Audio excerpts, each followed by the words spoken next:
എല്ലാവർക്കും അതായച്ചൻ്റെ അടുക്കളയിലേക്ക് സ്വാഗതം. ഇന്ന് നമ്മൾ ഉണ്ടാക്കാൻ പോകുന്നത് ഒരു കപ്പപ്പുഴുക്കും ചിക്കൻ കറിയാണ്. അപ്പോൾ നമുക്ക് വീഡിയോയിലോട്ട് പോവാം. ആദ്യം നമുക്ക് ചിക്കൻ കറി ഉണ്ടാക്കാം. എണ്ണ ഒഴിച്ചിട്ടുണ്ട്, സവാള ഇട്ട് കൊടുക്കാം. അടുത്ത നമുക്ക് ഇഞ്ചും വെളുത്തുള്ളി ഇട്ട് കൊടുക്കാം. തക്കാളി ഇട്ട് കൊടുക്കാം. പച്ചമുളകും കറിവേപ്പിലും ഇട്ട് കൊടുക്കാം.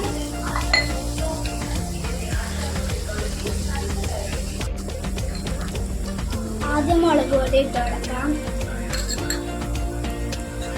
മല്ലിപ്പൊടി ഇട്ട് കൊടുക്കാം. മഞ്ഞൾപ്പൊടി ഇട്ട് കൊടുക്കാം. ചിക്കൻ മസാല ഇട്ട് കൊടുക്കാം. കുരുമുളക് പൊടി ഇട്ട് കൊടുക്കാം. നന്നായി ഇളക്കി കൊടുക്കുന്നുണ്ട്.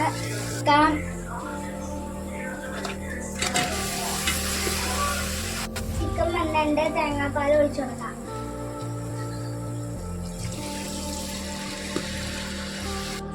കപ്പ ഉപ്പിട്ട് വേവിച്ചിട്ടുണ്ട്, അതിലോട്ട് നമുക്ക് അരപ്പിട്ട് കൊടുക്കാം.